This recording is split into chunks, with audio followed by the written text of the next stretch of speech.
Good morning student.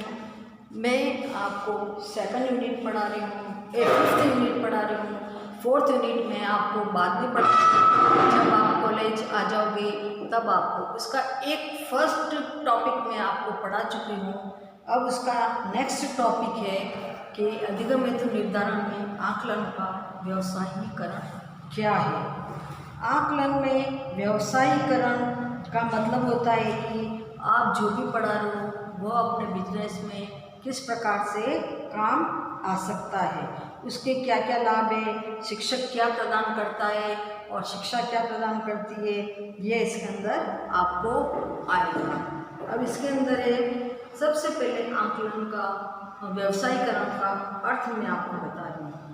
आकलन की प्रक्रिया प्राचीन काल में विद्यालय व्यवस्था एवं गुरुकुल व्यवस्था तक ही सीमित थी। एक गुरु अपने शिष्य का आकलन करके उसके लिए अधिक व्यवस्था उपलब्ध करता था। जैसे गुरु द्रोणाचार्य ने अर्जुन के लिए धनुर्विद्या की व्यवस्था की थी, तो भीम गदा युद्ध में कुशल बनाया। उसके पश्चात इस तरह से अर्जुन धनुर्धर बना और गदाधर बना।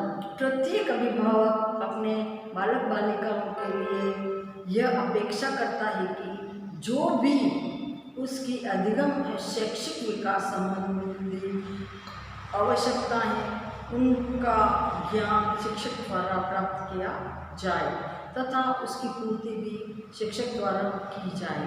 परंतु यह अवधारणा वर्तमान समय में असत्य सिद्ध हुई। आज विद्यालय मात्र नामांकन का स्थान है।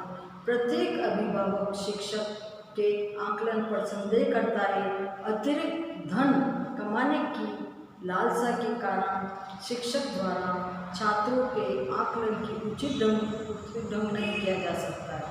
जब वह शिक्षक छात्र को ट्यूशन प्रदान करता है तो उसके लिए पृथक रूप से धन लेता है, तो वह छात्र के अधिगम स्तर को उच्च बनाने का प्रयास करता है। अभिभावक के मन में भी यह धारणा हो जाती है कि शिक्षक विद्यालय में आकलन और अधिगम संबंधी व्यवस्था में उदासीनता को प्रदर्शन करता है। जब उसे उसे धन मिलता है तो वह छात्र के प्रत्येक शैक्षिक आवश्यकता पर ध्यान देता है। इस प्रकार आकलन की प्रक्रिया का व्यवसायीकरण देखा जा सकता है। अब हम देखते हैं कि इसका अर्थ में शिक्षण प्रदान करके संस्थाओं द्वारा शिक्षण प्रदान करके तथा अध्ययन केंद्रों की स्थापना करके एवं विविध शिक्षण व्यवस्थाओं से छात्रों के आकलन एवं अधिगम की अतिरिक्त व्यवस्था करके आकलन प्रक्रिया को गुणवत्तापूर्ण बनाया जाता है। यह व्यवस्था औपचारिक व्यवस्था के स्थान पर अनौपचारिक रूप से संपन्न होती है तथा इसमें अतिरिक्त शिक्षण शुल्क लिया जाता है तो विद्यालय में पृथक होता है। इस प्रकार ये स्पष्ट हो जाता है कि आकलन का व्यवसायीकरण वर्तमान में अनेक रूपों में देखा जाता है, जो कि वर्तमान समय में गरीब और जनता एवं छात्रों के लिए अभिशाप सिद्ध हो जाता है। आकलन की व्यवसायीकरण की प्रक्रिया एक ओर छात्रों को लाभान्वित करती है तो दूसरी ओर सरकारी व्यवस्था की आकलन सफलताओं को सिद्ध करती है। आकलन की व्यवसायीकरण की वर्तमान में अनेक साधन देखने में आते हैं। इनमें से ये देखा जाता है कि सबसे पहला कौन सा है। इसमें सबसे पहला आता है शिक्षण। शिक्षण का मतलब होता है कि बच्चों को किस प्रकार का शिक्षण दिया जाए। जैसे माँ बाप सोचते हैं मुझे इस बच्चे को डॉक्टर बनाना है तो क्या उसे विज्ञान दिलाएगा, अगर कॉमर्स में जाना है, अगर सीए बनाना है तो कॉमर्स में उसको जाना पड़ेगा, तो वो किस प्रकार से करते हैं। लेकिन पेरेंट्स को इतना बच्चों के ऊपर प्रभाव नहीं डालना चाहिए। तो इस तरह से शिक्षण में दूसरा पॉइंट है शिक्षण प्रदान करना। तीसरा है अध्ययन केंद्र। शिक्षण की अवधारणा का वर्तमान समय में आशय शिक्षकों द्वारा धन लेकर छात्रों को व्यक्तिगत रूप से शिक्षण प्रदान करना, उसमें शिक्षण एवं अभिभावक के मध्य समझौता होता है। यदि शिक्षक व्यक्तिगत रूप से छात्रों को शिक्षण प्रदान करता है तो उसके लिए अधिक धन लेता है। यदि छात्रों के समूह में उनको शिक्षण प्रदान करता है तो उससे कम धन लेता है। इसके विविध रूप भी समाज में देखे जाते हैं। जैसे कुछ शिक्षक छात्रों को घर जाकर शिक्षण प्रदान करता है, तो कुछ शिक्षक समूह बनाकर अपने घर पर छात्रों को यानी ट्यूशन देता है।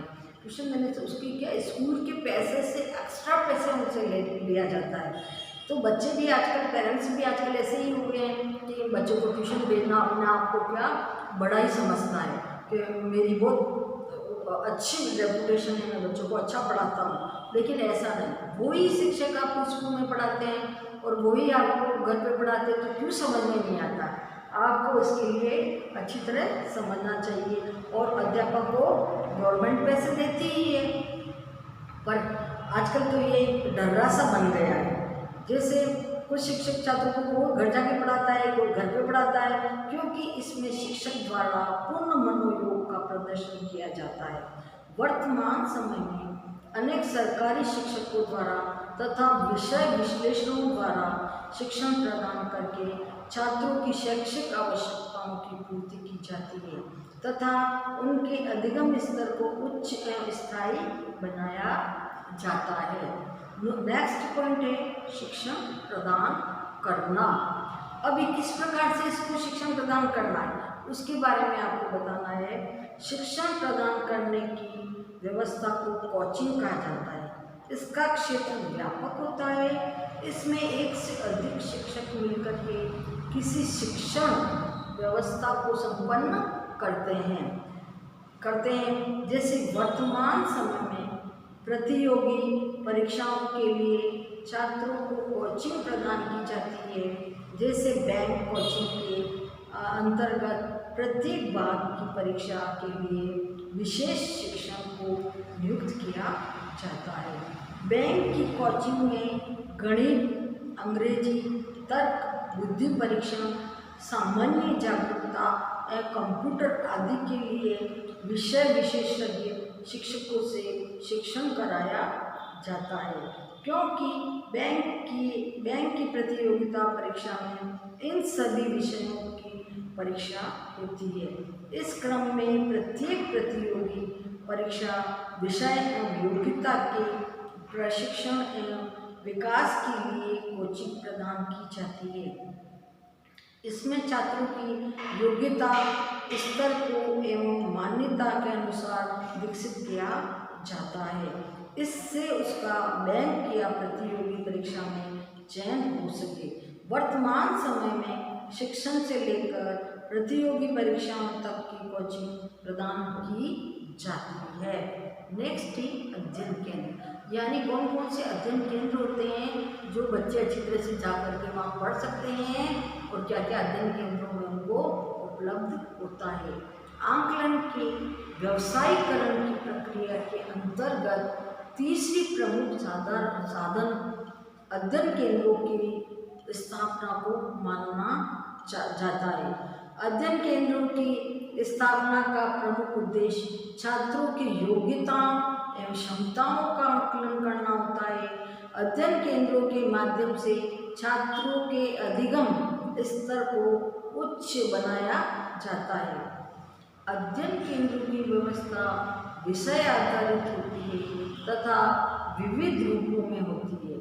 जैसे विज्ञान अध्ययन केंद्र, गणित अध्ययन केंद्र, अंग्रेजी भाषा अध्ययन केंद्र, कंप्यूटर अध्ययन केंद्र, और जिन विषयों की समाज में अधिक आवश्यकता होती है उन विषयों के अध्ययन केंद्रों की स्थापना शीघ्र गति से होती है। वर्तमान समय में व्यक्तिगत अध्ययन केंद्रों का प्रचलन अधिक है। इस अध्ययन केंद्रों के द्वारा छात्रों से शुल्क लेकर उनका आकलन करके अधिगम स्तर उच्च किया जा सकता है। उपरोक्त विवेचन से ये स्पष्ट होता है कि आकलन के व्यवसायीकरण के अनेक साधन होते हैं। वे सभी साधन व्यक्तिगत व्यवस्था के संबंध होते हैं। भारतीय संदर्भ में इन साधनों का स्वरूप अधिक शुल्क लेकर छात्रों का आकलन करके उनके विकास का मार्ग प्रशस्त करने में संबंधित है। अब ये आपका आकलन के व्यवसायीकरण के कारण, आकलन का जो व्यवसायीकरण होता है ना, उसके अंदर क्या कारण होते हैं उसके बारे में आपको बताना है कि क्या कारण है कि व्यवसाय मिल सकता है। जो अगर आप अच्छी व्यवस्था पढ़ोगे तो आपको व्यवसाय अच्छा मिल सकेगा और आगे से आगे आप आगे बढ़ सकोगे। वर्तमान समय में आकलन का व्यवसायीकरण भारतीय शिक्षा व्यवस्था एवं भारतीय समाज में व्यापक रूप में देखा जाता है। भारतीय समाज में शिक्षक व्यवस्था एवं आकलन व्यवस्था व्यावसायिक आकलन केंद्रों के हाथ में है। आज प्रत्येक अभिभावक इन व्यावसायिक आकलन केंद्रों पर ही अपने बालक बालिकाओं के आकलन का उत्तरदायित्व छोड़ना पसंद करता है। अतः आकलन के व्यवसायीकरण के प्रमुख कारणों को निम्नलिखित रूप में प्रकट किया जा सकता है। पहला है सरकारी विद्यालयों की उदासीनता। वर्तमान में सरकारी विद्यालयों में आकलन प्रक्रिया प्राचीन समय से प्राचीन एवं परंपरागत है। विद्यालयों द्वारा इस व्यवस्था में न तो कोई सुधार किया जाता है और न ही विद्यालय प्रबंधन समिति इस प्रकार के प्रयास करती है। इस स्थिति में सरकारी विद्यालयों में छात्रों का आकलन उचित रूप से नहीं हो पाता है। अभिभावकों द्वारा व्यक्तिगत आकलन केंद्रों की खोज की जाती है क्योंकि वे अपने बालक का उचित आकलन करना चाहते हैं तथा उनके अनुरूप व्यवस्था चाहते हैं। इस प्रकार की स्थिति में आकलन के व्यवसायीकरण का मार्ग प्रशस्त होता है। नेक्स्ट है शिक्षकों की उदासीनता। इसके अंदर ही सरकारी विद्यालय शिक्षक अपना दायित्व कक्षा में छात्रों को औपचारिक रूप से शिक्षण करके पूर्ण कर लेता है। वह छात्रों के आकलन की नवीन विधियों का प्रयोग करके छात्रों के योग्य स्तर एवं रुचि को जानने का प्रयास नहीं करते।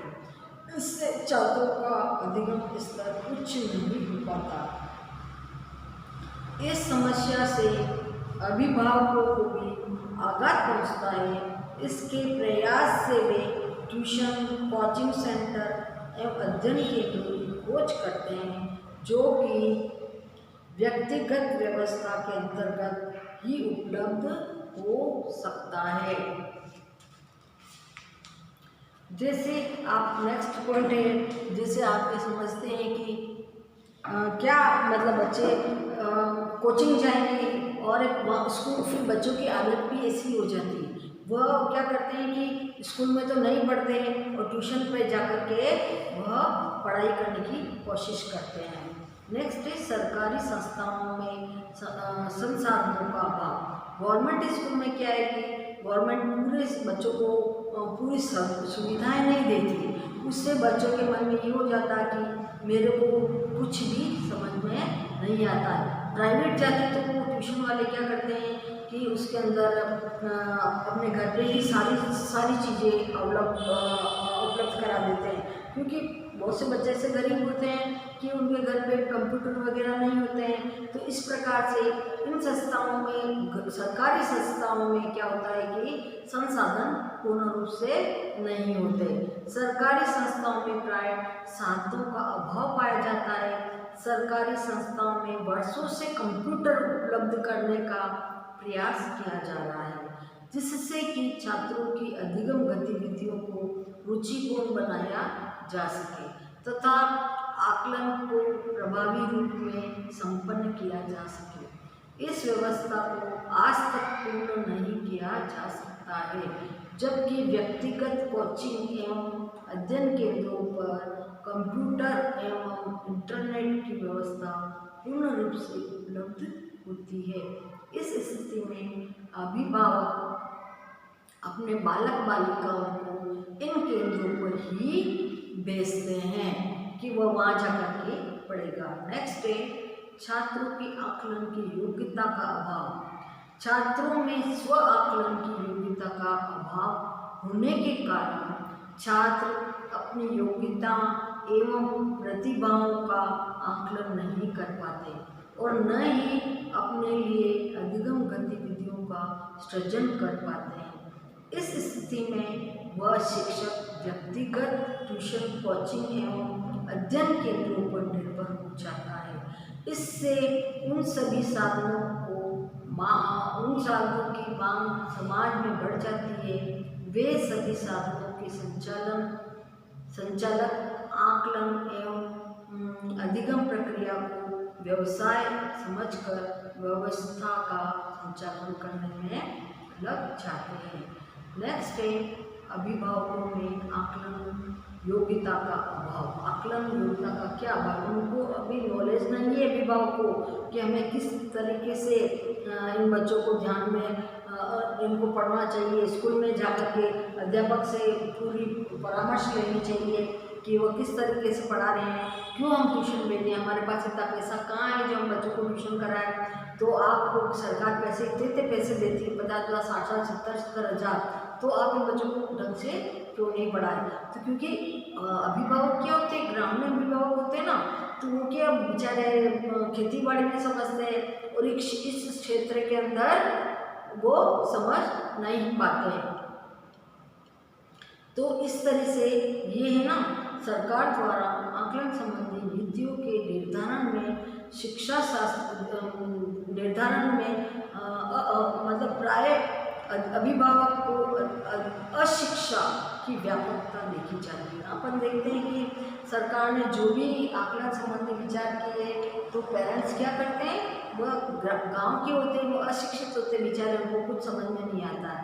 तो इस प्रकार से वह ग्रामीण क्षेत्रों के अभिभावक आकलन की प्रक्रिया के बारे में नहीं जानते हैं। इससे वे सरकारी विद्यालयों पर प्रथम अवस्था में निर्भर हो जाते हैं। जब आपके बालक बालिकाओं का आकलन उचित रूप से नहीं होता तथा छात्रों का अधिगम स्तर निम्न बना रहता है तो द्वितीय अवस्था में व्यक्तिगत संस्थाओं पर निर्भर होता है। इसके लिए वे ट्यूशन, कोचिंग एवं अध्ययन केंद्रों का सहारा लेते हैं। इस प्रकार आकलन की प्रक्रिया का व्यवसायीकरण होता है, क्योंकि गरीब खेती बाड़ी करने वाले वो तो पैसे दे सकते हैं बच्चों को पढ़ाने के लिए, कि दूसरे बच्चों को देखते हैं तो इनको भी लगता है कि हमारे बच्चे भी खूब पढ़े और आगे बढ़े। नेक्स्ट, सरकारी नीतियों में प्रभावशीलता का अभाव।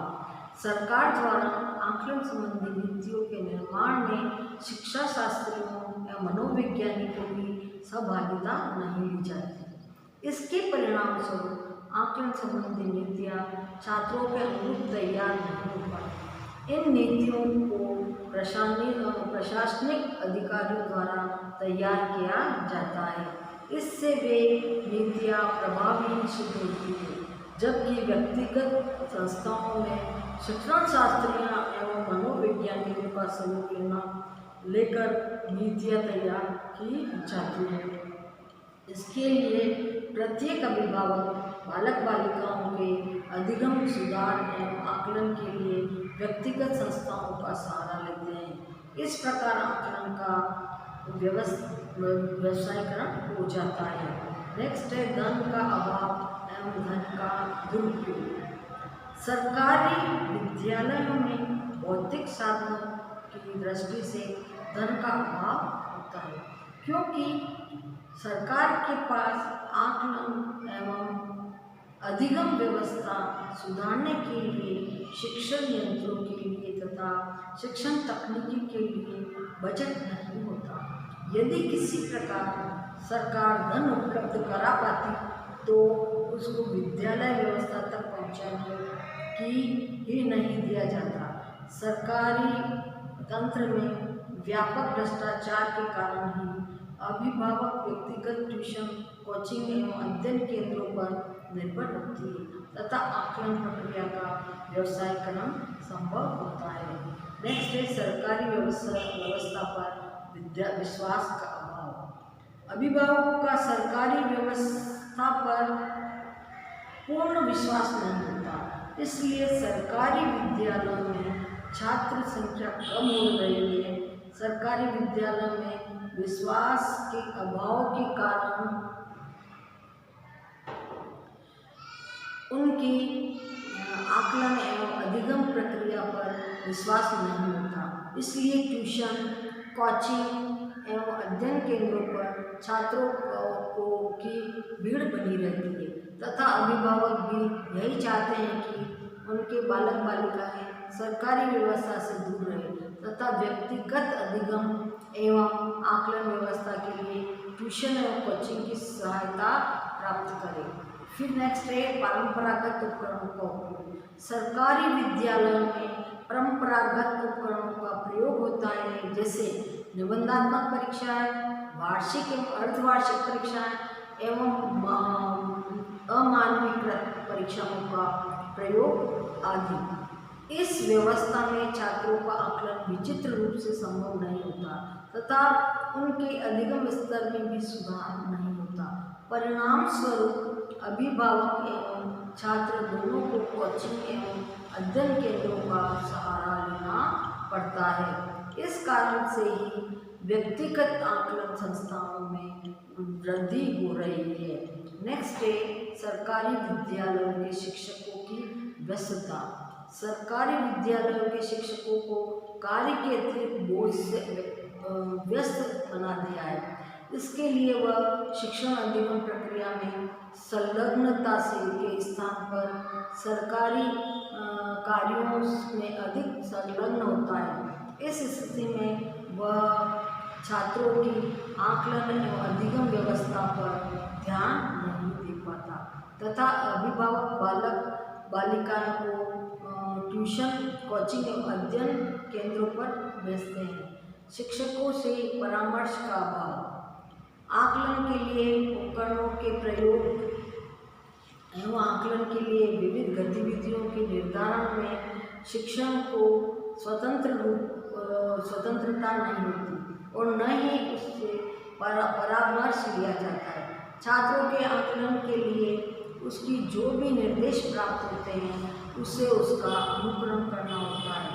इस स्थिति में आकलन एवं अधिगम सुधार की प्रक्रिया बाधित होती है। परिणाम स्वरूप छात्रों एवं अभिभावकों को ट्यूशन, कोचिंग एवं अध्ययन केंद्रों का सहारा लेना पड़ता है। इस प्रकार से के अनेक ऐसे कारण हैं जिसको वर्तमान समय में आकलन की व्यावसायिकता के उत्तरदायित्व माना जाता है। इन कारणों को यदि दूर कर दिया जाए तो आकलन की व्यवस्था सरकारी विद्यालयों में सरकारी शिक्षकों द्वारा उपलब्ध कराई जा सकती है, परंतु वर्तमान समय में इसकी व्यवस्था पर अविश्वास और व्यक्तिगत व्यवस्था का विशेष प्रयत्न प्रत्येक छात्र को करना और अभिभावक का होता है। अब है आकलन के व्यवसायीकरण में लाभ और हानि। क्या क्या लाभ है और क्या क्या हानि है, इसके बारे में मैं आपको बता रही हूँ। सबसे पहले इसके लाभ क्या है। आकलन के व्यवसायीकरण में लाभ, इसके अंदर सबसे पहला पॉइंट आएगा आपका आकलन के व्यवसायीकरण में छात्रों का आकलन उचित रूप से संभव होता है, जिससे उनकी योग्यता रुचि के अनुसार अधिगम गतिविधियाँ उपलब्ध होती है। दूसरा है आकलन के व्यवसायीकरण की प्रक्रिया से छात्रों में निहित योग्यता के विकास का मार्ग प्रशस्त होता है। नेक्स्ट है आकलन के व्यवसायीकरण के माध्यम से छात्रों को अपनी रुचि के अनुसार शिक्षा प्रदान करके अवसर मिलते हैं, क्योंकि उनको ट्यूशन, कोचिंग एवं अध्ययन केंद्रों के रूप में अनेक विकल्प प्राप्त होते हैं। जहाँ उनकी रुचि का आकलन सही होता है तथा रुचि के अनुसार शिक्षा प्राप्त होती है, वहाँ पर छात्र प्रवेश प्राप्त कर लेता है। छात्र नेक्स्ट है श्रेष्ठ आकलन व्यवस्था का श्रेय आकलन के व्यवसायीकरण को जाता है। इसमें छात्र से शुल्क लिया जाता है तथा उसी के अनुरूप अच्छे उपकरण शिक्षण एवं यंत्र एवं शिक्षण तकनीकी का प्रयोग किया जाता है। इस प्रकार प्रत्येक छात्र का आकलन करते हुए उसकी प्रत्येक गतिविधि योग्यता एवं क्षमता को समझा जाता है। नेक्स्ट गतिविधि शिक्षा क्षेत्रों पर कंप्यूटर इंटरनेट की व्यवस्था देखी जाती है। ओवरहेड जैसे ओवरहेड प्रोजेक्टर एवं वीडियो फिल्में के माध्यम से शिक्षण अधिगम प्रक्रिया एवं आकलन की व्यवस्था की जाती है। व्यक्ति आकलन केंद्रों के आकलनकर्ता एवं शिक्षक दोनों के पास पर्याप्त समय होता है। इसको कोई अतिरिक्त कार्य नहीं करना पड़ता है। वे पूर्ण रूप से संलग्नता के साथ आकलन की क्रिया को संपन्न करते हैं। इसके साथ वे वैज्ञानिक विधियों एवं सिद्धांतों को अनुकरण करके आकलन को वैध एवं विश्वसनीय बनाने का प्रयास करते हैं। नेक्स्ट है व्यक्तिगत आकलन केंद्रों के माध्यम से सरकारी शिक्षण को बोझ में कमी आती है। प्राय धनवान व्यक्ति के बालक बालिकाओं व्यक्तिगत आकलन के केंद्र का सहारा लेकर अधिगम करते हैं, जिसमें गरीब व पिछड़े वर्ग के छात्र सरकारी विद्यालयों में बने रहते हैं। परिणाम स्वरूप सभी छात्रों को आकलन की सुविधा प्रभावी रूप से प्राप्त होने लगी है। व्यक्तिगत आकलन केंद्रों के आकलन की प्रभाव व्यू रचना तैयार की जाती है, क्योंकि व्यक्तिगत आकलन केंद्रों के संचालन को यह ज्ञात हो जाता है कि गुणवत्ता के आधार पर ही अभिभावक बालक बालिका को उनके केंद्रों पर भेजेंगे। नेक्स्ट है व्यक्तिगत आकलन केंद्रों पर मानवीय एवं भौतिक संसाधन की उपलब्धता बनी रहती है, जिसके परिणाम स्वरूप मनोवैज्ञानिकों की नियुक्तियां निर्देशनकर्ता की नियुक्तियां एवं योग्य शिक्षण की नियुक्तियां की जाती है। धन का भी अभाव इन केंद्रों पर नहीं होता है।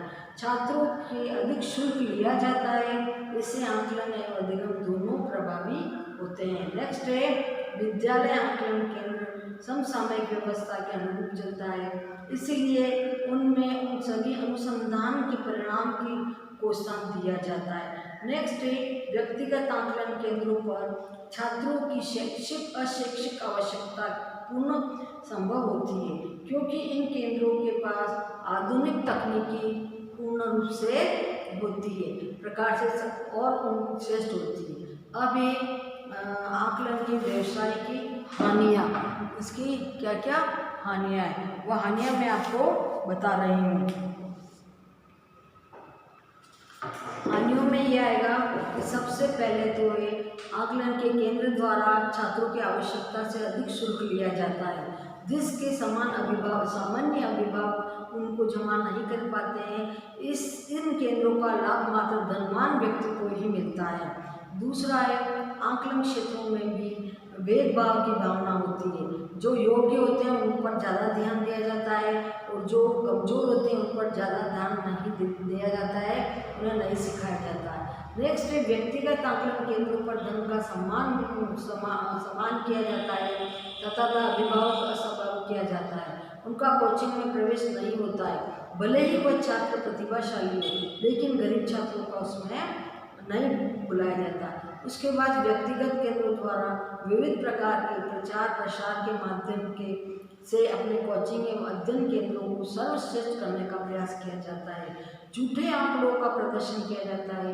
इस कारण से छात्रों को पूर्ण संतुष्टि प्राप्त नहीं होती है तथा उनका शुल्क भी चला जाता है।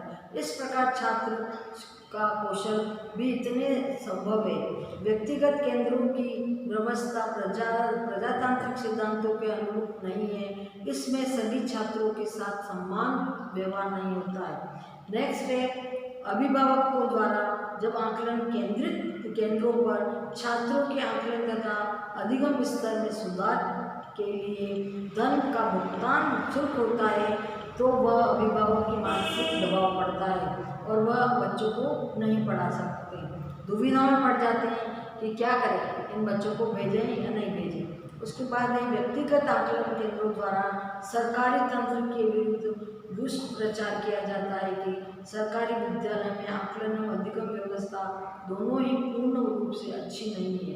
इससे छात्रों और अभिभावकों की सरकारी तंत्र पर सकारात्मक दृष्टिकोण उत्पन्न होता है। इस प्रकार आकलन की व्यवस्था के अनेक लाभ और हानियां हैं। सामान्य रूप से सरकारी तंत्र को यह व्यवस्था करनी चाहिए कि व्यक्तिगत आकलन एवं अधिगम केंद्रों के लिए द्वारा प्रभावी नीति एवं आचरण संहिता का निर्माण करना चाहिए। इसके बाद आकलन सामाजिक चयन एवं स्थापना के लिए आकलन। सामाजिक चयन के लिए क्या होता है कि किस प्रकार से मनुष्य एक सामाजिक प्राणी है, उनके समाज के नियमों का पालन होता है। कुछ व्यक्ति सामाजिक व्यवस्था के अनुकूल कार्य करते हैं और तो उनके सामाजिक कुशल व्यक्ति को ध्यान दिया जाता है। कुछ सामाजिक व्यवस्था में समायोजित नहीं हो पाते तो उनको असामाजिक व्यक्ति कहा जाता है। यद्यपि शुद्ध लोक विरुद्ध नहीं करना चाहिए, अर्थात कोई व्यवस्था यदि शुद्ध होती है परंतु लोक विरुद्ध होती है तो समाज की व्यवस्था के विपरीत होती है। इसलिए इसका चयन अच्छी तरह से करना चाहिए और सामाजिक व्यवस्था में स्थापना में क्या क्या होना चाहिए। सामाजिक चयन एवं पद स्थापना का आशय एक आधुनिक सामाजिक समन्वयता के संबंध में रहता है, जिसके छात्रों का आकलन उनको सामाजिक कुशलता प्रदान करके तथा सामाजिक अधिगम को गतिविधियां का सृजन करने के लिए किया जाता है। अतः शिक्षक एवं छात्र दोनों को प्रयास में सामाजिक सहभागिता एवं सामाजिक व्यवसाय संबंधी गतिविधियां व्यवस्थाओं का विकास करता है। इस प्रकार से सामाजिक व्यवस्था में पूरा अध्यापक और अभिभावक सब शामिल होते हैं और सारी समस्याओं को देख करके उनको ध्यान में रखना चाहिए और इस प्रकार सामाजिक अधिकार के सुधार करने में छात्रों को सामाजिक विकास करते हुए और उनका स्थान पूरा करना चाहिए। इस तरीके से आपको मैंने ये सेकंड पॉइंट आपको पढ़ा दिया है यूनिट 5 का। आप ध्यानपूर्वक इसको समझो, पढ़ो और प्रश्नों के उत्तर दो। आपको 4th में बार बार के लिए 4 यूनिट मैथ्स की है, वह आपको हम बाद में पढ़ाएंगे क्योंकि वह आपको बोर्ड पे ही समझानी पड़ेगी। जब आप कॉलेज जाओगे तब आपको पढ़ना है। इसके अलावा जो ज्योग्राफी के बच्चे हैं उनको आज मैंने सेशनल डाला है तो आप उस सेशनल को एक ही करना है, एक सेशनल ही करना है। मैं आपको वापस क्वेश्चन वो डाल दूँगी, इन 3 या 4 है उनमें से एक करना है और चित्र लगा करके अच्छी तरह से आपको करना है। Thank you.